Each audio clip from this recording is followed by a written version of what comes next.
Hello, and welcome to another wonderful episode of Submitted for Your Approval, the weekly card review show for Collective, the community-created card game. I am joined today, as always, by my faithful co-host, Grief. Howdy, folks. Sporting a nice sport jacket for you today. And also we have Empty Folder, my regular panelist. Hello, everyone. And today we are joined by a special guest. We are joined by CornMeal. CornMeal, for those of you who don't know, is the admin de facto, I think, of Mort Stahl, the Realm of the Dead Things. Say hi. Greetings. So anyways, I wanted to get straight into things with Lakeside Seductress. Lakeside Seductress is a 3-drop spirit 1/3 halfling from Maschutal, Realm of the Little People.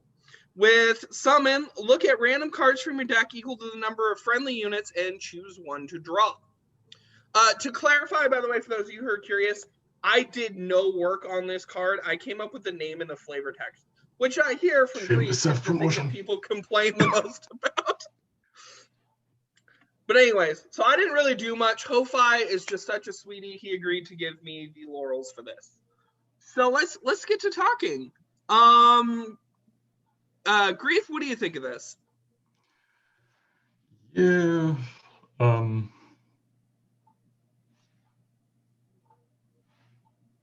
it's a cute scavenging effect.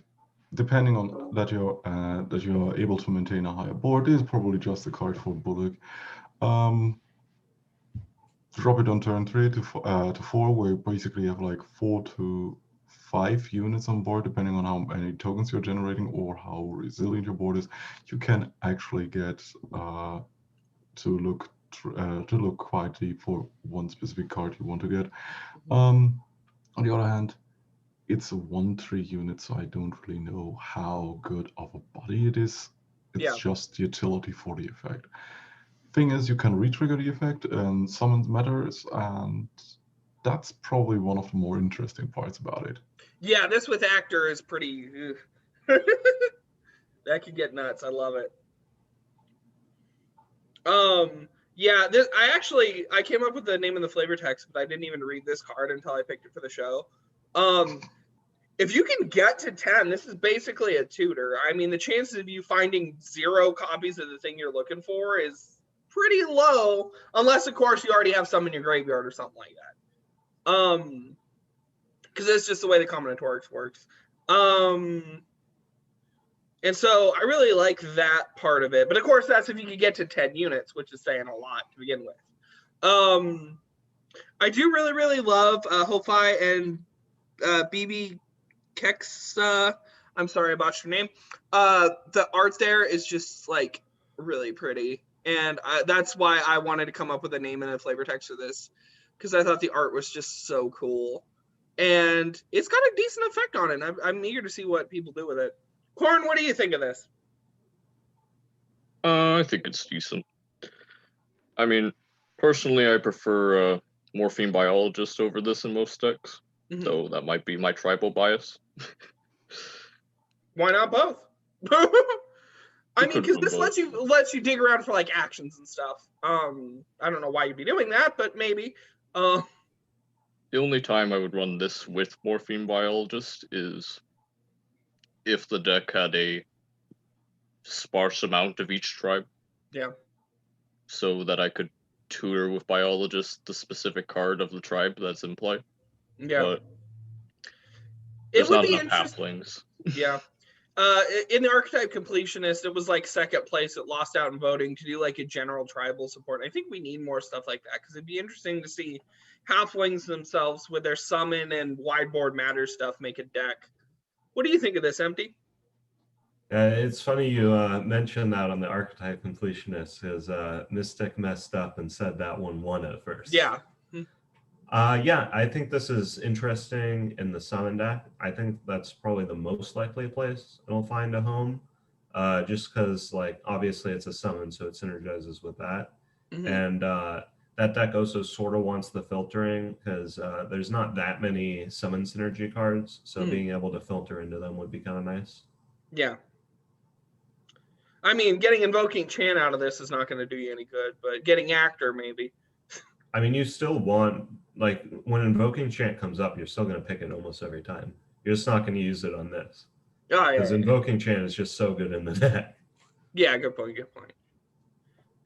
Okay, so Scampering Turret. Scampering Turret is a 1-drop strength 0/2 robot from Mort Stahl, Realm of the Dead Things, with, when you attack with 1 or less units, deal 2 damage to your opponent and return this to hand. This is really interesting. Corn, would you like to go into your kind of process with this and tell us about the card? I mean, why not? Basically, the idea was to have a kind of a burn staple, as well as something to help out Heldem with one-thing attacks, exalted-like stuff, if MTG terms. But basically, this is a reoccurring shock. I'm sorry, I'm too used to using Magic the Gathering. No, don't worry about it, man. We all do it. But yeah, having a shock that basically returns to hand if you meet a certain condition, consistently hitting face. No. Honestly, the card's yeah, good it's for aggressive decks.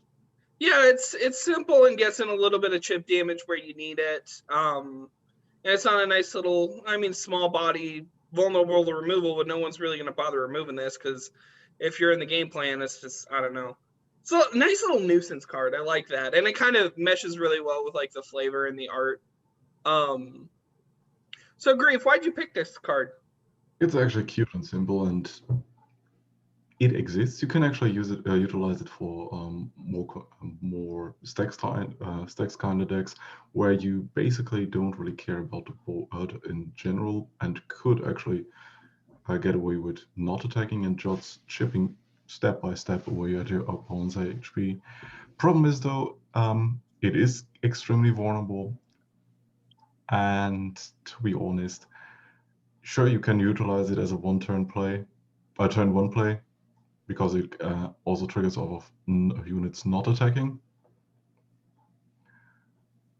But that's basically it. Most of the time, it's not a relevant body and it's pretty easily to interact with. And for duelists or Slayer triggers, it's actually pretty easy to utilize it off of that.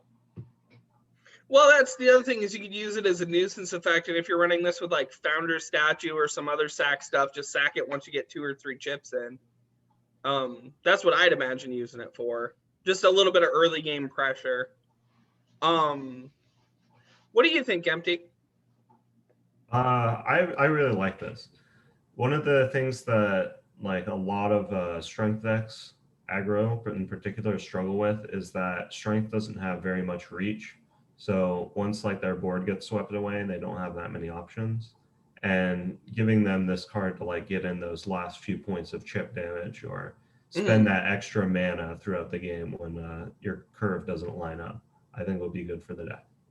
Yeah, agreed. And this is good. I like that it's actually like specifically Heldem support.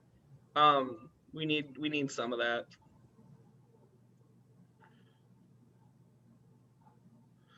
Okay, the Dinobo Rockslinger. Oh, this is fun. This is a 3-drop strength 3/3 Lizabo dinosaur from Unguia.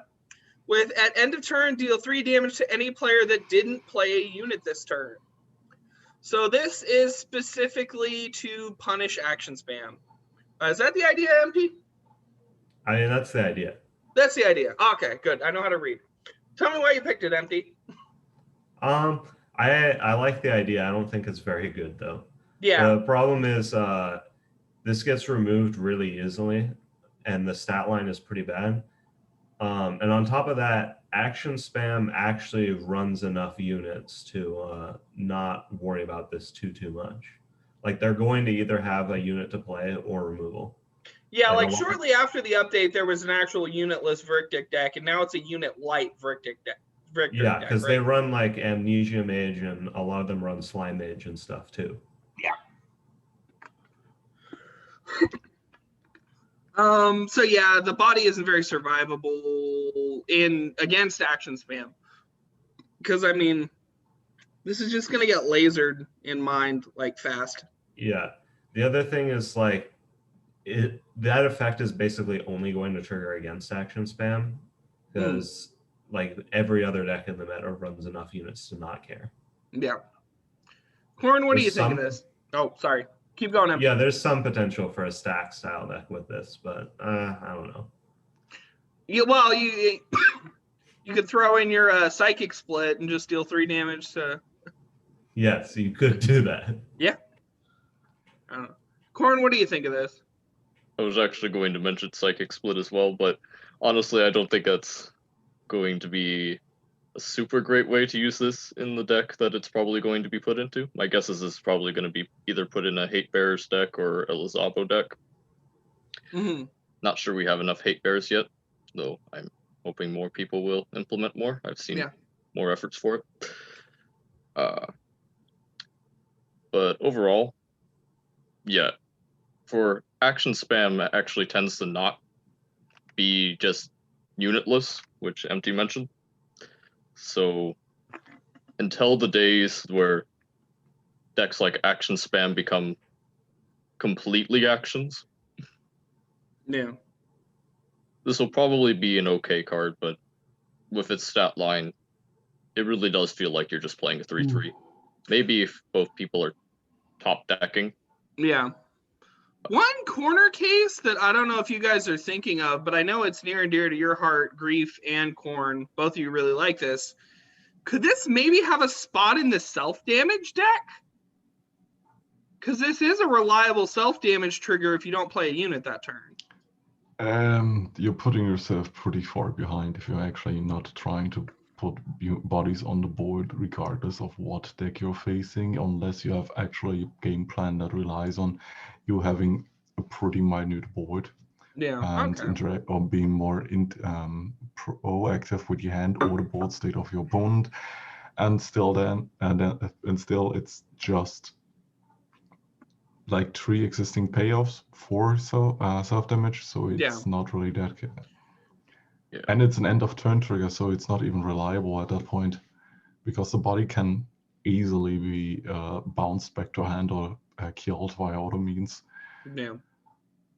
Yeah, mostly for self-damage, I want the damage to either be both ways or to be paying for something on a card. In this case...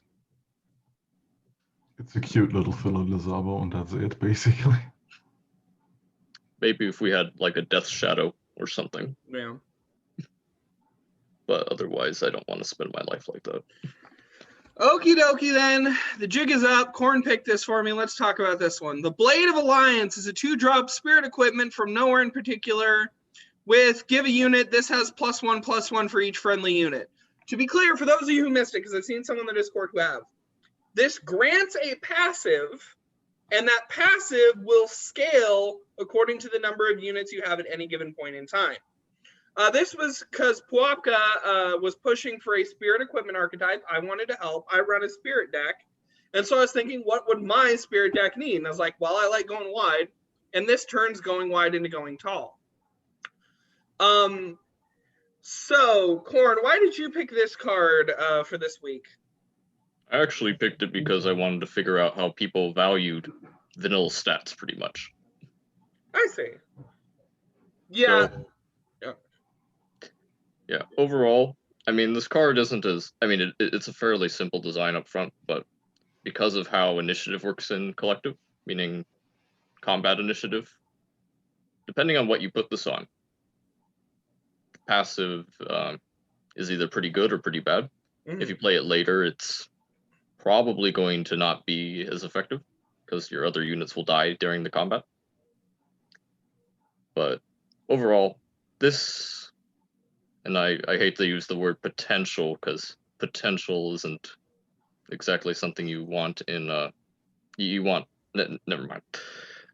This can be greater than its stat cost for the mana. It can easily give +10/+10, but it's not a very... Unless you're already winning, I'd say, or maybe if you're going wide with tougher units, it's not easy to keep up the buff. Yeah, about that, there's a secret reason why I tried to get this card in the game. And that's, it has an interesting interaction with Mass of Many Men, which is one of my favorite card that I designed. It freezes the stat gain and ability in place. So if you have 10 units and apply Mass of Many Men, even to a single unit that has this equipped, it'll keep the ability and it will gain the stats permanently. So this was actually partially just designed to slot into a deck I was playing at the moment. But of course, not everybody's running that interaction, and that interaction is only really viable in single player. But of course, we also have From the Trash that got in this week, which with doing this and From the Trash will let you get potentially, if you can find a unit that's well protected, +3/+3 for every friendly unit, and that's pretty insane. So I think this is not a great card in a vacuum because, like you said, with initiative interactions. But with some other tricks around it, it can be pretty devastating, I think. Empty, what do you think? So I think the thing with this card is that when Spirit Equipment decks, or I guess if Spirit Equipment decks like become a thing, I don't think this will be played in them because that strategy is mostly going to be centered around going tall, from what it seems, and this will provide very little stats. Yeah. In Boom, however, this is already quite strong. Like this has potential to be like really scary. The thing is, it sort of plays into Bullock's weakness, which is that if you like keep making sure that Bullock has a small board, this does almost nothing. And a lot of decks right now are teched around Bullock and have like a ton of early removal, specifically so that they don't snowball and win the game. Yeah, so it doesn't really help with the main weakness. In fact, I designed it as a passive instead of a static buff to play into his main weakness. And so that's the thing. Grief, what do you think of this? Sorry if I'm absolutely not impressed by that card. I like it. It's funny. It's funny enough because I was for the longest time really confused why people actually hyped up Blade of Alliance or said it would be scary. Come on, it's a card for a single unit that actually wants you to A, win more, or B, actually manage to provide a board that's not interactable, because you have to maintain a board in the first place to get that card, and there are even in red better equipments that do so, that give you extra benefits outside of stats. Wee me, I'm putting like a 6/6 buff on my single board unit. Would be a shame if it got bounced. Well, I mean, that's a problem with all equipment decks. Yeah, but I think it's more like, that's really a Timmy card. It provides flashy, potential, high numbers for very little payoff. Yeah. It'd be interesting to see maybe if Dat ever gets out of the gutter, because Dat has potential to get a lot of those very, at least the bigger HP units, some of which are harder to remove. Maybe this could help him a little bit, maybe. But he would probably want a concentrated amount of high quality, high HP units and actually maintaining that advantage of having control units on the board instead of making the beat sticks where they could run the risk A to have a smaller HP stat and B to actually die. Well, you got to win somehow, Grief. And you usually win with stats. Yeah, if you hit face at critical moments or just melt the face with a pretty huge plasma sploosh. Yeah. Yeah. The other thing I just thought of, if you're like chump blocking the unit that this is on, the damage sticks, and then if your opponent's board ever gets cleared, the buff goes away and it just dies. Yeah. Basically as well. I mean, it matches the flavor. You live by the Brotherhood and die by the Brotherhood. So anyways, Actually, let's move on to the meat of the show with the accepted cards. I'm not drunk enough for that card. The Wickerbug is a 3-drop neutral 2/4 wax insect from Lux with leap, ambush, and summon. Choose a unit in opponent's hand to shuffle 3 wax copies of it into your deck. So this is like reverse Anther clone, but it gives you the full power of the thing. I mean, it's at 4. I love jank. I thought this was really neat, but seeing this in like a competitive standpoint, I don't really see the point of running this. And so I was wondering if anyone else had any ideas about whether or not this is viable. Let's start with Empty. So if this let you choose units in your own hand, there would be some potential for like this card to be good in summon decks. Because you could get extra copies of like your big summon units. Although Damonte would be pretty bad because you wouldn't, like the record would reset. Yeah. The problem is this is your opponent's units. So like, let's say you play this on curve and your opponent has only like 1 and 2 drops in your hand. You just sabotage your own deck. And then if they have no units in hand, sometimes that's an upside even, because you don't want their units in your deck. And like, you're not going to have synergy with most of the stuff that's in your hand, in their hand. I don't know. Yeah. I agree that it's problematic for those reasons. It's cute and it's interesting, but I don't really know where it would go. Even in like Coliseum, like could KM maybe use this? I mean, the KM summon deck is probably where it'd fit, because like then you can re-trigger it and stuff, and it'd be a potential way for the summon deck to deal with mill. Because late game, you could just use this every turn to make sure you don't deck out. Okay. But with the current version, you can't even do that, because if your opponent plays all their units, then this does nothing. I see. Corn, what do you think of it? This could be an oversight, but you mentioned Coliseum, yeah? Yeah. So I believe Coliseum decks don't have the same restrictions as player decks. Yes, so they can have multiple copies of a unit or something. Beyond 3.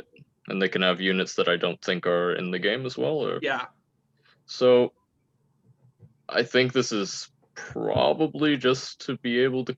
I mean, it probably has some other use I'm not thinking of, but maybe it can clone some really powerful cards from those decks. Either way. Yeah. The canon example I give for the single players is in the Sentinels, the current version of Sentinels. I love stealing the slimes because they have the potential to be really high rolly and fun jank. So like I would love to have this card in Sentinels. Just for those couple fights to get their specific units, yeah. Would the copies carry over in Sentinel? If you use other cards to recruit, you can hold on to them, which usually isn't that hard. But that might not work in the new Sentinels mode, so I don't even know if I want this in, given what might happen to Sentinels. Right. But other than that, the fact that you're shuffling 3 cards into your deck, cards that you might not even want, because you don't know what your opponent is playing. Unless you're playing a single player mode, then you usually know what the bosses are playing by that point. But in a multiplayer mode, unless you know the player, you don't exactly know what they're going to play. Yeah, this just has so many bad matchups. Grief, what do you think of this? It's flashy and that's it. It's a neutral 2/4 unit with leap and ambush, so that's cute. I'm starting to basically call each ambush unit that has leap a unit with ambush plus, because that's basically it. And the rest of the card is just flavor text to put it simple. The thing is, you could probably do some jank shenanigans and trying to fetch out or tutor up wax units from your deck to hit those stolen cards, but in the end of the day, probably most of the time they are off affinity. Yeah. Or not even cards that do something for your game plan. So why do I want them to in my deck in the first place? Outside of maybe banishing them with KM, maybe trying to bulk up my deck and mill, as Empty already mentioned. A lot of words to do actually nothing. Even if like there was a full-fledged Black Rift deck with the Black Rift themes I talked about on the Reddit, I still wouldn't want this, which would normally be maybe a cool effect for it. I don't know. Unless it said either player's hand or something. There is one other use this could have, but it's probably not a very good one. It could be an anti-milt attack. That's actually what Empty brought up. Oh, okay. Yeah. My bad. No, you're good. Okay, so Crystalline Paladin is a 5-drop strength 5/5 elemental knight from nowhere in particular with ward, and remove this card from play and then return it back to play. And the reason I picked this card for us today is there a combo I'm missing or no? Nope. No. Nobody can think of it? Okay. Moving on. No, just kidding. Grief, do you have anything to say about this card? So we have a ward resetting effect and HP, basically pseudo regenerate on that card. That's it. Okay, but it's super slow. It's extremely slow and basically skips a turn to do so. So that's yeah, actually a little neat. Maybe if it like can only do that once a turn, and then that would have been more interesting. And like readied itself, like if it could do it once a turn and then ready itself. But then I guess there'd be no reason to have that. There's not enough like bounce synergy, enters play synergy to make this do anything particularly cool. It's just slow. And I think that's the problem that I've seen with some Entropic Mage designs in the past, is it's just like slow. The art's neat. The effect is kind of neat now that I understand what it does, but and the flavor text is really cute for those of you who didn't catch that. Corn, what do you think of this? Drop a stat, give it agile. That would be better. Is that it? I mean, either that or must attack it, or I mean, maybe even ambush, but that might be pushing it. It needs something that when it refreshes itself, it can act immediately. Yeah. Empty, what do you think? Yeah, I agree with Corn. Honestly, I don't even think you'd need to drop a stat point to give this agile. I don't think it'd be too strong. But the current version is just too slow. Yeah. Okay. But it is a cute design. Now where you do that part of the show where we talk about something that's we pick out all the interesting bits of a design that's a little all over the place. But I really, really like it for a couple reasons. I feel sad for that new player because they actually wanted feedback and no one answered. Oh, really? Yep. I feel that, well, that's what we're going to fix it today. Ultho Maer is a 7-drop spirit 0/1 Titan from HPL. Duelist, can't block. Whenever a unit dies, this gets +1/+1. Destroy a random enemy unit, brilliance, and rage, deal damage to all enemy units equal to the amount done to this card. So, I don't normally do this on the show, but I kind of have to because the commentary actually explains more on these abilities, which is kind of a problem. Commentary, the first ability is active in every zone. So this is whenever a unit dies, this gets +1/+1 wherever this is. The second ability only applies when it's on the battlefield, which we understand brilliance to work that way. And the rage is accumulative, so obviously if it gets dealt damage and dealt damage again, that makes sense. But this ability is actually worded wrong. It's supposed to say that it works everywhere. So with that said, the only thing I wanted to point out immediately before I let you guys talk, this art is already in use. It belongs to the card Absolute Return. Now that I've said all of that, let's start with Grief. Since I guess you've had a lot of time to look at this card, I'll let you start.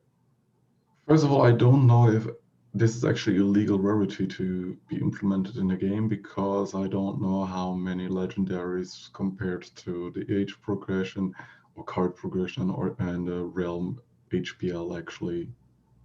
Yeah, I think HPL might have a legendary slot available, but to the designer, Antonio, you want to talk with Taco Danger on the Discord about that, because I don't know if they're allowed to make a legendary at the moment. So back to the card. There are many really interesting ideas convoluted and stacked upon each other, and to the point where I have to say maybe it would have been more helpful to design a card for each of these effects. A duelist unit that cannot block but gains stats everywhere, gets stats wherever it is, whenever unit dies, for probably 4 to 5 mana. A brilliance unit that destroys an enemy unit, or rage unit that deals damage to all enemy units equal to the amount to this card's on. And the last effect feels a little bit more red. And to be honest, that's basically red because we have cards like Guardian from the Abyss that has a similar effect, but to players. Mm-hmm. So overall, new, cute little concept, but too much on one card that basically doesn't utilize any of these aspects really to its advantage. Yeah. Personally, I think if you don't look at the brilliance for a second, and you acknowledge that the first ability is missing the text, wherever this is, that seems to me like a nice, big, scary HPL Titan. It might be able to fit on a rare at that point. And brilliance is really, really hard to balance well. And here's why. For those of you who don't know and are watching, Kyung-mi takes 4 experience to level. So barring any shenanigans, which there are plenty of shenanigans you can run, Kyung-mi will level every 4 turns, which is very, very much faster. In practice, if you're playing Kyung-mi well, Kyung-mi can level every 2, at least, without any shenanigans, just using her native kit. And that is a problem for putting a brilliance effect on any card that's not exclusive. And that's just kind of a design limitation in the game. Not really the problem. On any that's actually not the case with the exclusive. Especially since you can bar her from red and green high cost units. The only cards that would probably Blue is a be big problem. abusable is Mind, and then still KM would be nerfed / reworked as well. So that's also a factor that we shouldn't really try to have in mind. But yeah, so personally, I think it could do without the brilliance effect. And I think, like you said, that I think if you're going to talk about the 4 effects and how they could each make their own cards, I think the brilliance effect is actually the most out of place, and it is potentially problematic with Kyung-mi. As a 7-drop in spirit. It's infinite. It scales to infinity, dude. I mean, this will just keep scaling no matter where it's at. The brilliance effect. Yeah, that's the other thing is brilliance is, for a lot of heroes, with the exception of Kyung-mi, it's only really relevant earlier turns. Exactly, and that's basically the brilliance effect in the late game where you can nuke a random unit. That's still a thing. Oh, and it's random too. Exactly. So yeah, it's not doing it for me, and it might be able to fit on a rare like that. Corn, what do you think of this? To be honest, yeah, I need some fat trimmed. Yeah. They probably, I mean, yeah, I'm pretty much with Grief on this. I think there could be multiple units that could come out of this. Yeah. Both pretty good designs. Just the first part, especially if whenever a unit dies, this gets +1/+1, was actually an in-play effect. And this was lower costed mana and had like a stat line instead of being 0/1. This could be a decent duelist. Mm-hmm. Yeah. Like, I mean, it feels more like a wolf at that point, which I think wolves are more strength, but yeah. I we think have also spirit wolf, so why not? And I mean, to the designer, looking at HPL usually has these big titans and then these smaller titans that are supposed to reference the abilities of the big titan.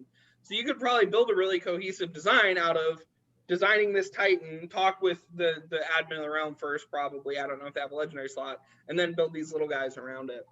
MT, what do you think? I kind of agree with what Grief and Corn have been saying. The design is kind of all over the place, and it feels like it could be split up into multiple cards. Yeah. is a lot of things that are like, I mean, they're a new player, so they just don't know how. Yeah, this and stuff that's works. fine. Yeah, but the like the +1/+1 gaining, like that needs to be said that it happens in all zones. Mm-hmm. Yeah, and the art obviously needs different art because it's already in the game. Stranger, please link the episodes in the Reddit subs as in Reddit comments of that card. I already do so. I need to have one of you guys, and your job is just to link through to everyone's stuff. Oh, we had a link lead the wrong spot. Oh well, easy enough to fix.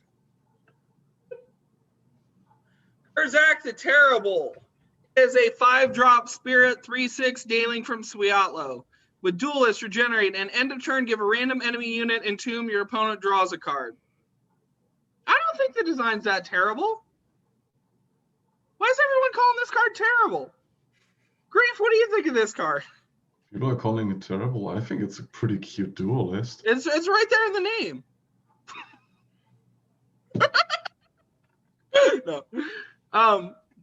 I got him. I got him, folks.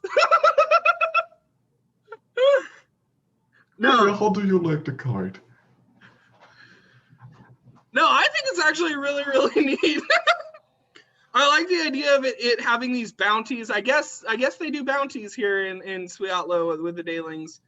Because they got these like assassins and bounties, and it kind of a little bit of an art disparity. I love how this dude is like this big scary monster with like flowers on him, and that just, it delights my heart to see this card.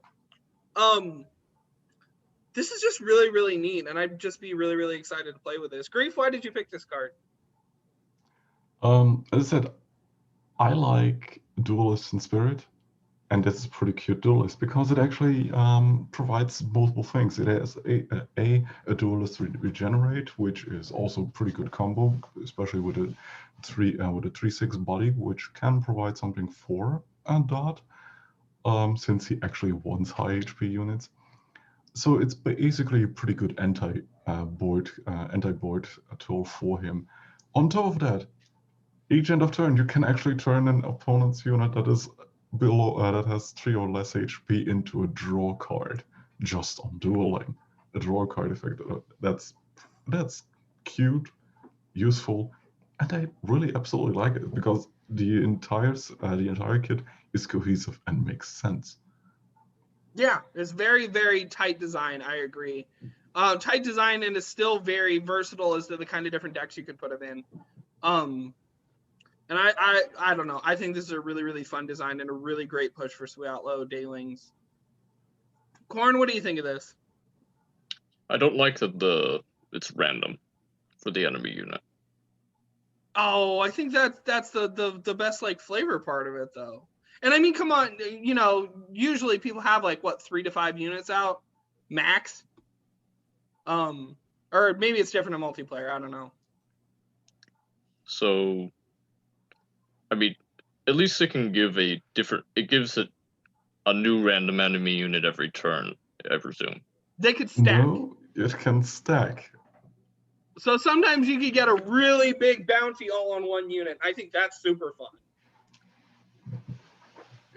It provides mini game because you can actually have something that's coming from me as an ARPG player. You can build up your own little loot pinata.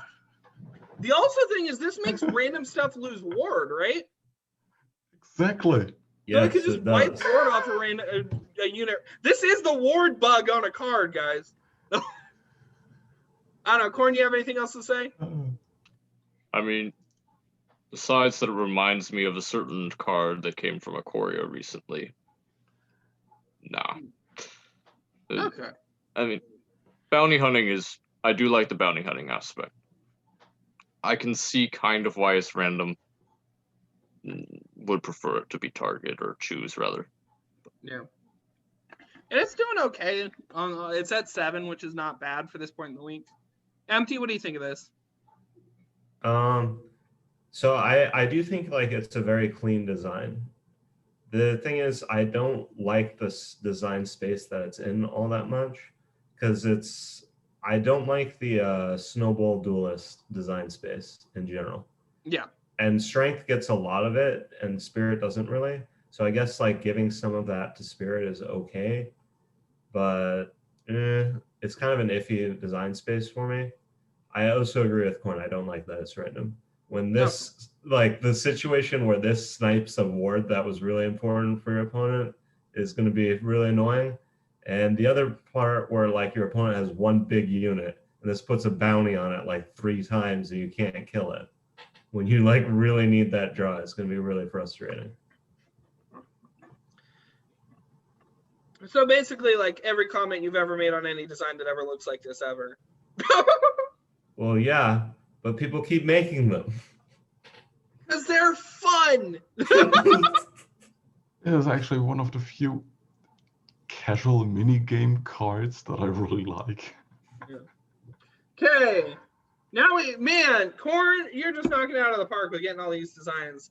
Circuit Champion is a 2-drop strength 3/4 robot from Mort Stahl. Whoa. Oh, can't attack and can't block. And Rage dual unit. Corn, what am I running this with and how do I make this work? Pardon? So, like, it can't attack and it can't block. And so this is like for a Rage deck? Yeah. Okay. Tell me more about this. Put it in the words of, I believe, either Pwobka or Wujik Melian. This is a low drop board clear from their point of view, but really it fights until it dies. That's kind of what it's supposed to do. It's supposed to be a card that you need to expend another card to utilize, and then it just can fight your enemy's board and your own board until it's dead. It's just, it strikes me that you're losing out on card advantage that way, because I don't think, do we have a reliable Rage procer in Standard right now? Yeah, we have one of the most powerful cards that got nerfed. Night Shift Merchant. Yeah. Oh, yeah. Okay, so with this one, Night Shift Merchant, you got to pay really 3 good, mana to deal. life bond.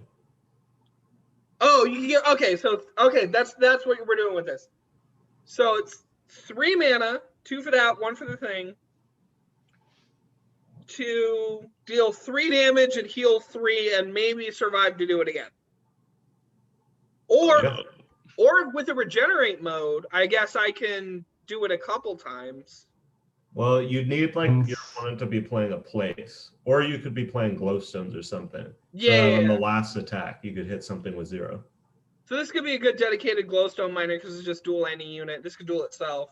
I don't think dedicated's the right term. Well, it's not dedicated. Yeah, you can only really do it. Like there is some interesting play with the regenerate night shift thing. Yeah. Okay. So now I'm seeing the possibilities for this. Now that you guys are mentioning it. Grief, you picked this one?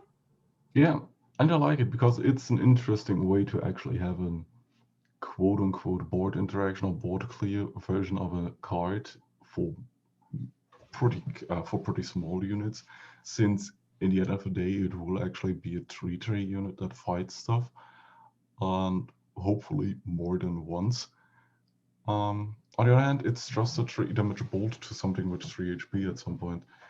So yeah, I like the design. It's pretty clean and has its use case. I would wish it would be a 4/4, but at the end of the day, it's technically a 3/3 when it actually goes off. Yeah, so I think it needs more attack or something. That's my personal opinion, but that might be broken. Well, the main thing is that this is pretty insane in KM. Yeah, because it is duelist at that point. Yes. Oh, yeah. Okay, I see it. The thing is, like one of the proposed changes for KM with the upcoming patch is removing the +1/+1 from the duelists, which would bring this a lot more in line in that deck. So, yeah. Oh, I see. Okay, because the rage is going to trigger the rage. Oh, okay. I was asleep on the wheel today, guys. Now I'm reading the card correctly. So yeah, without zeros, this is just going to sweep a bunch of trigger. guys. Exactly. Okay. That looks. And I think it's fine in that case. Yeah. Okay. Dragons Tribute.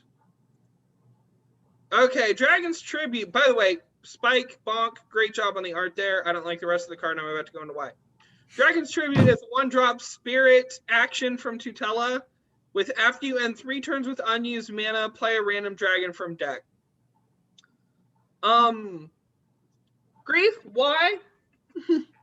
Let me guess, you're basically trying to go with the old bandwagon of memory issues. No, it actually has a triggered effect, so it reminds you of that, as well as it is really interesting because it's part of the initiative of the side quest design, where it's not a quest design where you're starting with it in your starting hand, but can partially work towards if you draw into it. So it's technically an effect that you can actually work around with. On the other hand, yeah, sure, you have to make it work, but the soonest you can actually benefit from it is turn 4, because it forces you into not playing on curve. It just seems, yeah. It just strikes me as like slow and inconsistent, and I guess I'm only running 1 dragon, and what is that dragon? Tusknut, my dude. Tusknut, okay. Ragokar, the board wipe, because it plays a dragon, it not put. Oh wait, it plays a dragon, and it doesn't put it into play. You can also put stuff like that's what it's called, Plasma Dragon, Aragos, if you actually play enough cards. There's actually a bunch of targets you can actually get with it, and even upcoming dragons that will be designed later down the line can benefit from it. And the only off thing you have to do is not play stuff on curve, on empty your mana pool. So it's not going to be used, obviously, with stuff like Rudalist, because you're running that with a bunch of other dragons. And you could get a dud. But yeah, okay, I see what you mean about running this as a Tusknut, as your other copies of Tusknut, if you're willing to play around with this little game. And this could actually, yeah, now that I'm seeing it, could be an interesting component in the Tusknut deck. Empty, what do you think of this? I sort of like it. So my only holdup is that it kind of limits the dragon design space, and I think so. It is play, so you are getting like summon effects and stuff. So you could also run this with Stormlord, which would be pretty good. Stormlord gain mana? No, Stormlord is you deal 7 randomly spell among all enemies. Yep. Oh yeah, that's the other one is Hyperstar Dragon, which actually now that you bring it up, that seems pretty good too, because you could ramp out something really big that turn. Okay. It's a really interesting design, especially in Spirit. I personally think. Yeah. Well, but because it's in Spirit, because it's making Spirit play like Proma for a little while. And it's potentially really interesting, especially because this actually gets more value out of your unused mana than Proma would. Because, you know, you spend 3 turns with 1 mana, you get 3 doubloons. If you spend 3 turns with 1 mana here, you can get a 6 drop or something insane potentially. Corn, what do you think of this? I'm actually glad you guys brought up Proma.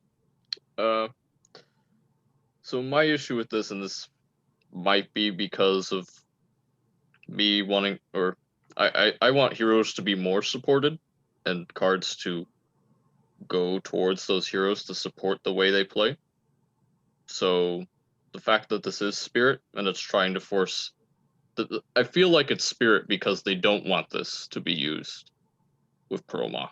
Exactly, because at that point it's fucking broken. I mean, it is true. Because the only reason it's broken, or would be perceived as broken, is because you're already doing the thing you want to do. And no, because it's actually really broken with Permo's kit, since she's already pretty good at ramping out cards at cost that shouldn't be played at certain specific times, which is the similar issue of KM. And that's why the card was actually pushed into Spirit. I don't know. At the end of the day, I just wanted to be. I would have preferred it in strength regardless that people think it's busted in strength.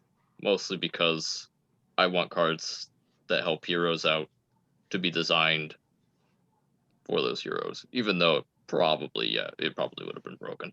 I think the thing that supports the best is Tusk Newton Spirit, though. Like, it's the actual thing this does well is it's not in that affinity. Okie dokie then. Ooh, another Entropic Mage design. Sanguine Slime is a 5-drop spirit, 2/6 ooze from Duskmere with Ambush, Life Bond, Regenerate.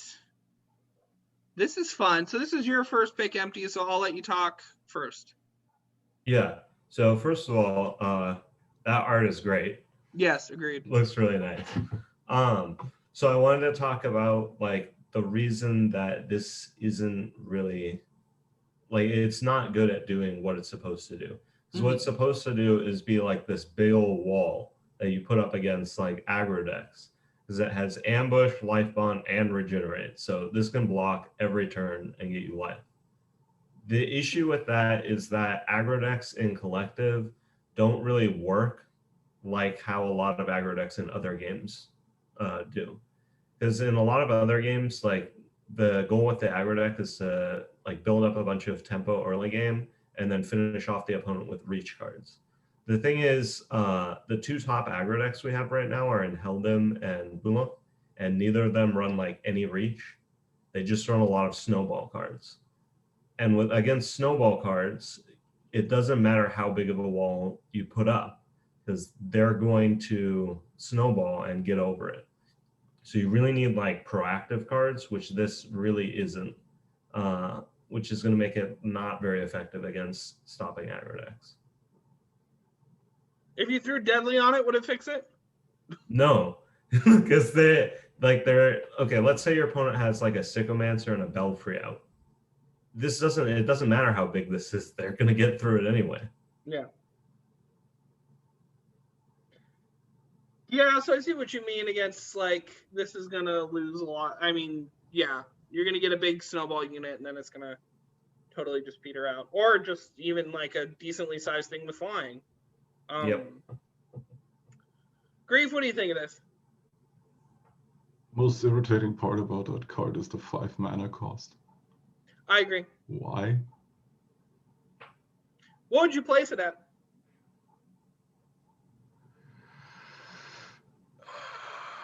Considerably 4/3, because sure, it's an 2/6 with Ambush, Life Bond, and Regenerate, but it has only the 2 attacks, so it doesn't trigger stuff like Pumpkinkin or the Slug.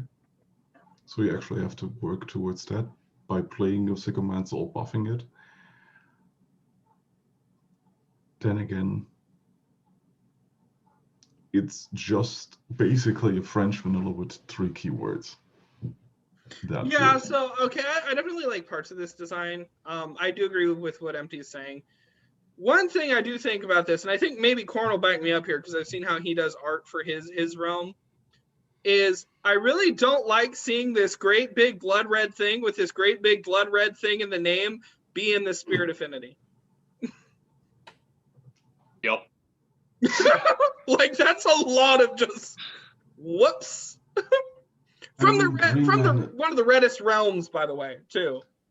Green Man is, by the way, a neutral card. What? Oh yeah, Green Man's neutral. That's another one that kind of bugs me.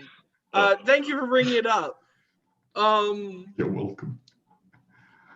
Like, okay, in both of my famous token swarm cards, the Sleuth Sedan and the Captain Dan, look at the art. They have color coordinated outfits. Anyways, Corn talk. This needs 1 more attack if it's going to stay at 5, and even if it's going to stay at 5, it's not going to see play. Yeah. Thorns is much better. It definitely needs to hit that 3 at least for the game 3 deck. And then I don't even know if I want to run this in game 3. And I don't know if No, my bad. No, if you have something to say, go say it. I think what would make this better, and this is completely different design. Well, not completely, but what if it's split? That would be fun. That would actually give you a lot of interesting options to run it. Potentially in as actually an attacker, and do some other fun things. Yeah. What do you think about that idea, Empty? Yeah, that seems interesting. Yeah, like a splitting ooze design, and then maybe keep some of these keywords. Yeah, I don't really ever get like frustrated about the card art not being the same color as the affinity, because that's how flames ended up getting stuck in strength. It's because they're red. Exactly. But that's just a me and Corn thing. It's aesthetics. It's just the aesthetics is wrong. It's the Grizzle brand problem. The reset button from DeBello is a 9-drop spirit exclusive action from DeBello. Each player shuffles their cards in play, hand, and graveyard into their deck and draws 4 cards. This is potentially pretty intense and potentially pretty interesting. And I think when this was first submitted, this was pre-Marie. And I think it's almost worth talking about this in light of Marie, because Marie's going to be losing actions and then just getting to like maybe the meat of their deck. And maybe this is good against Marie. I don't know. Empty, why'd you pick this card? I think there's a big problem with the design here, in that if you're running 3 copies of these, it will shuffle itself, and you can end up with this lock of the game where your opponent just keeps playing reset button and traps you forever. That would be really hard to pull off, though, wouldn't it? No, it'd be really easy. Because all you need to do is just play 3 copies of this, and then like the chances that you draw into one pretty quickly are actually pretty good. And then the rest of the deck can just be more board clears and life clears and fog effects. So that's a control deck. We need a control deck, right? I don't want to play against this control deck. You don't have to run a win condition. Exactly. You just make your opponent concede? Exactly. You're running this for at least an hour until your opponent says, fuck it, I'm out of here. So you want this to say banish this at the end, basically. Yeah, so here's what you need to run to make this deck work. It's all board clears and life gain, and then like 1 card that banishes one of your opponent's things. And you loop the board the whole game over and over again until you banish all their stuff. To improve on this deck tech idea, run 3 copies of Scouring Orb so you can thin your deck out so you can loop even faster. Yeah. Okay, I see how to run this card now. So that's a win. Harmony was it Harmony, the card that exiles, so you banish the card from your opponent's graveyard and you gain 4 life? Yeah. That would be perfect because it's life gain too. Corn, what do you think of this design?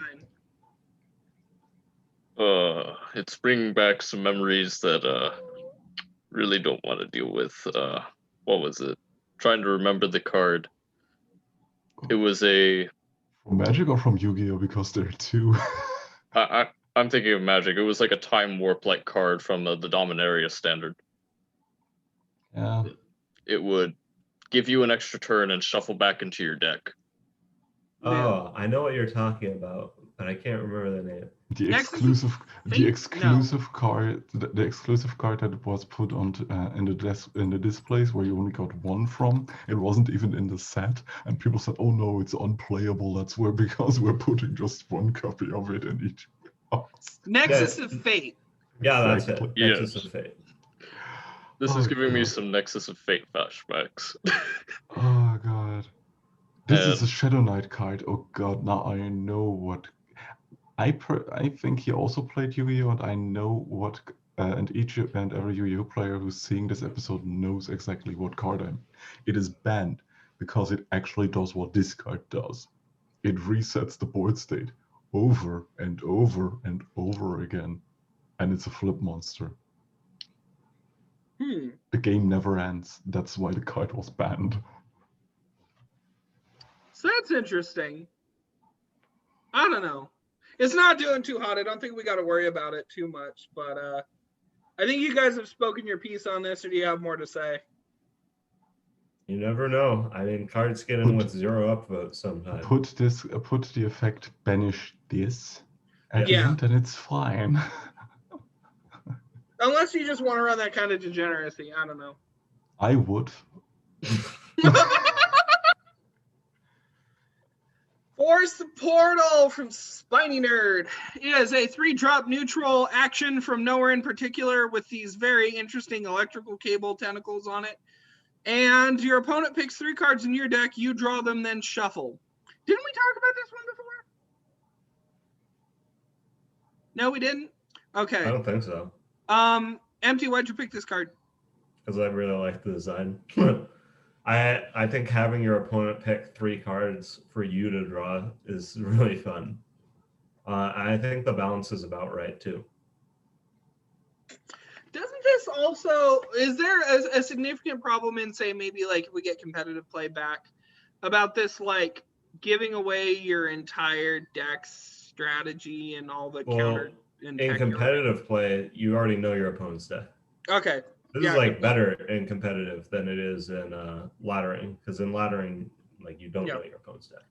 So you think you would run this if tourneys came back?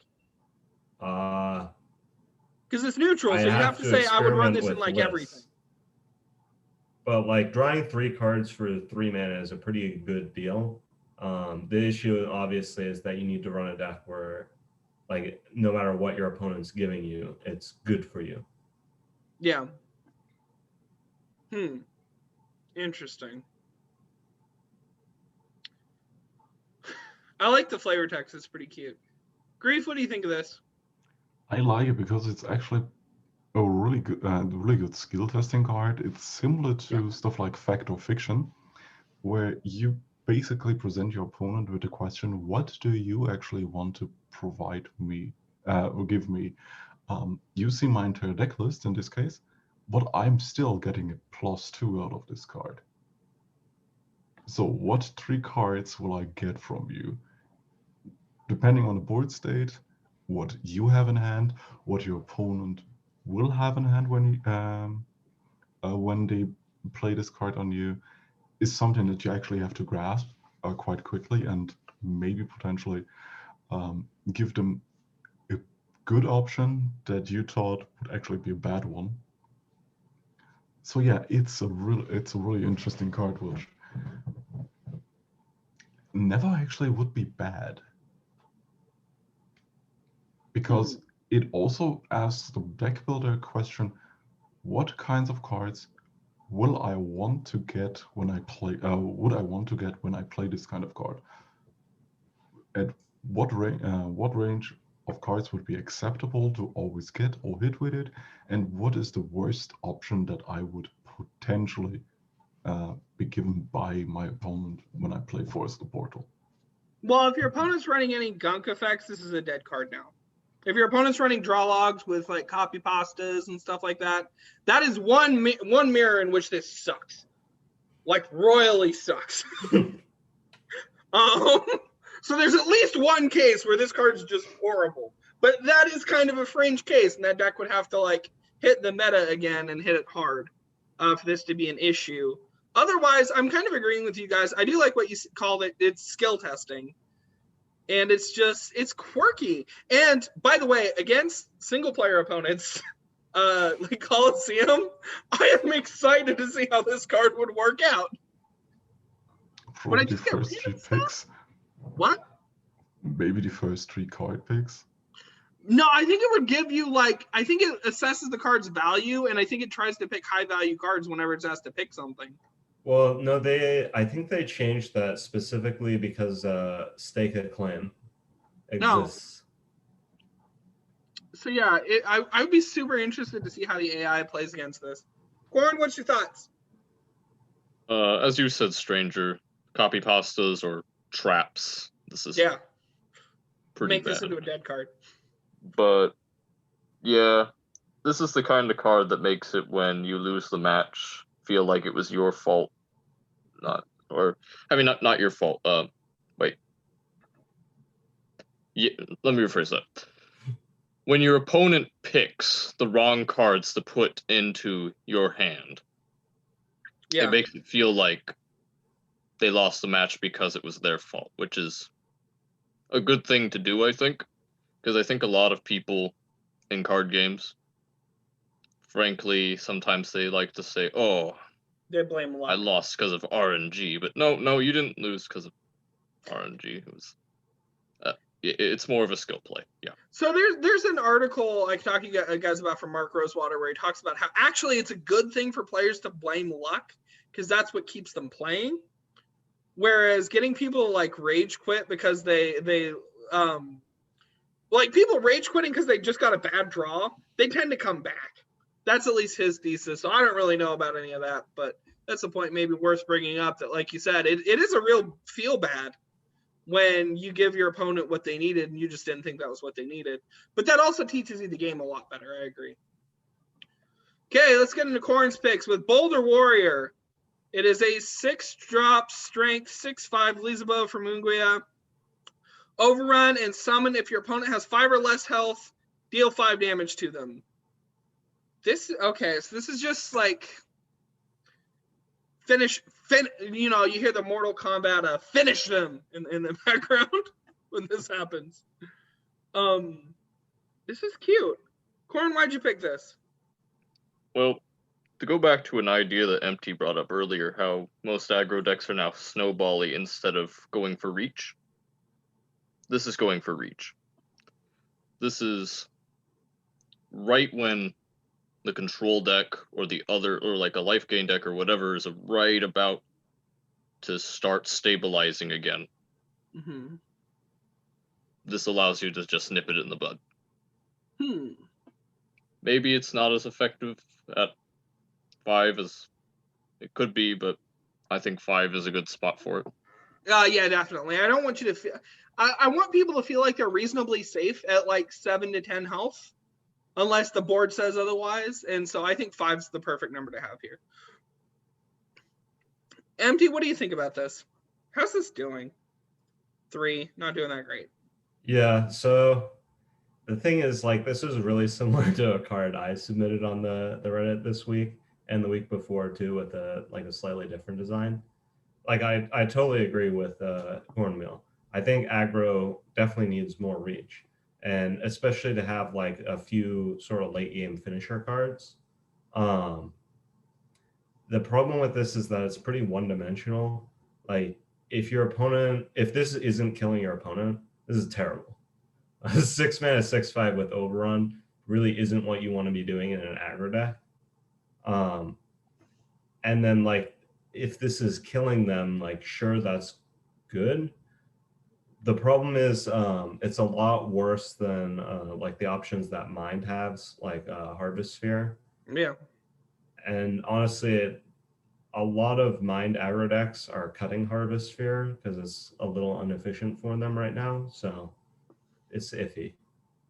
Yeah, I think you could reasonably value this really close to like vanilla with this summon, because if this summon gets off, nothing really matters.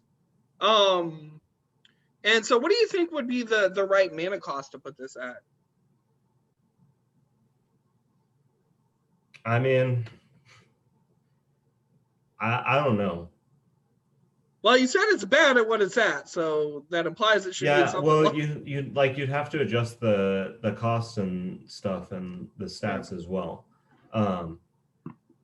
I think it could be fine at 5. Like, really, the cost doesn't matter that much because, like, your opponent being at 5 or less health, that, like, hardly ever happens. Yeah. Actually, yeah, it could be 5/5/5. To be honest, back in the day, we would have actually put a range from if your opponent has 15 or less HP to actually get some use out of that summon ability. Because in most cases, this is flavor text and just bad for what you're getting. Yeah, I actually think that threshold could be raised to leave the damage amount the same, but raise the threshold a little bit. I think that would be fine. I think that would help a lot. Would your opponent be at 12 or less HP, or 13? Or maybe Yeah, 15? just the back half of the game. Yeah, that would be great. But as is, that's just, I don't know. It's a meme, basically. It's got Boulder A in the bad name, one. so that's pretty much asking for it, right? Pretty bad one at that. Okay. This, on the other hand, is a good card. Blood Rage Despot is a 4-drop strength 4/4 demon dragon from nowhere in particular. Entrances, attacks, Entomb, create a blood drag. A blood drag is, and it creates in hand. A blood drag is a 4-drop strength 4/3 demon from nowhere in particular with entrances, attacks. It bugs me because he has wings. But he doesn't fly. Oh, we've already done that multiple times. God, Tusknut also has wings and cannot fly. People finally get over it. I don't know. So, yeah, this is a cool aggro thing. CornMeal, why'd you pick this? Tell me about this. Aggro needs more disattacks. It needs to be able to act immediately. Yeah. I like punching things. This punches things. Multiple times. Okay. Very Timmy. Yeah, straightforward. This is pretty scary, I guess. With different art, I think I'd like this card just fine. It's probably pretty neat in aggro. It's very efficient. It wins trades pretty much all over the map, probably. Which is actually a little scary. This is pretty dang efficient. Grief, tell me about this. It's a really good mid-range card that we actually need. End of discussion. I think Empty is on board with that. Empty, is that all you have to say? I mean, it's an aggro unit that doesn't snowball and it's just good stats with basically agile. It honestly feels like forever since I've seen a design like that. I think it's great. I would love if this got into the game. It's not sitting in that good of a spot, but of course Reddit votes don't mean anything, so we'll see. Different art, and I would have been fine with it. You schmuck. Anyways, the Spell Gate. This is a fun design because it's hard to explain to people. Well, some people. There were a couple people on the Discord who were like, huh? And then they were like, oh, wait a second. Spellgate is a 1-drop spirit exclusive. Pay close attention there. 1/0 artifact from nowhere in particular with Entomb. Create a copy of a random action in deck in hand. So, for those of you who are playing along at home, we're going to finally reveal the answer now. This is for Marie. Marie has a problem where whenever she gets it, she goes through an action, she can't, it gets vanished. So, perhaps Marie needs some action consistency. I went on the Reddit and released the Spirit of the Library, which was designed for other spirit heroes. And Apra was mad that Marie couldn't use it and wants some form of recursion that Marie could use, and he came up with this. CornMeal, why'd you pick it? I'm wanting to figure out if this is the way people want to go for Marie actions, pretty much. And looking at the votes, I think people are okay with it. Yeah. I mean, there's a few ways that Marie could actually be decent with actions. Mm-hmm. This way is more to just make an action that can be reused and stuff, because I'm guessing they want to be able to return this from grave to play and tutor more, or not tutor because it's a random action, but get more actions. Well, Marie doesn't need to necessarily recur it that way. Marie can just recur it with her level 3. That's true, but... And then if she does ever get lucky enough to hit her level 4, this becomes like the best 1-drop she has. You can't do more with 1 mana in Marie. It's just insane. Right. I'm just trying to figure out if this is really... Do we need to make actions into units to have actions be utilized in Marie?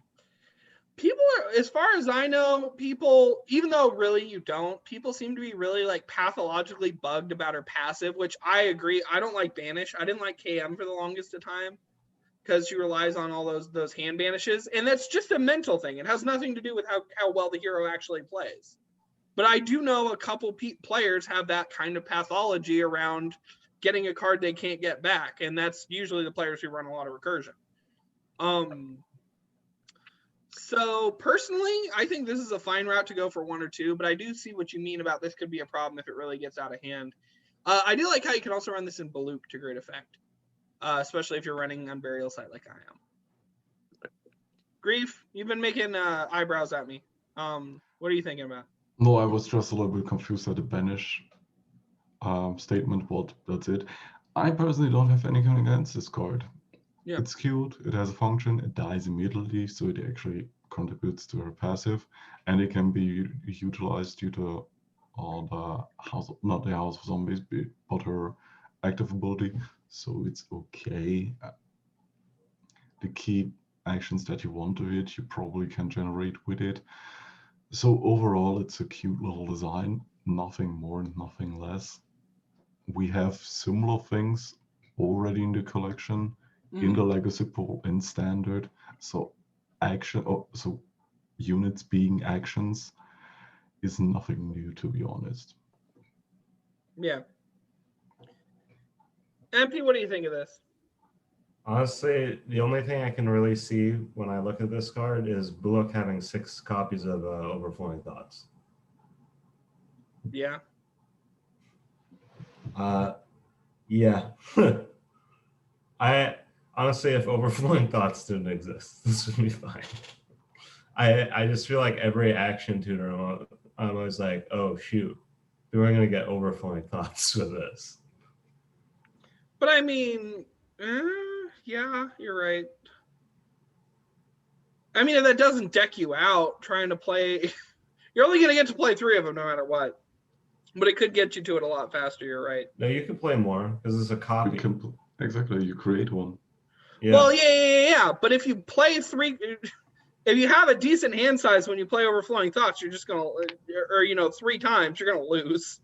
Okay, but Bullock is usually going to have the lowest hand size in a game. Yeah.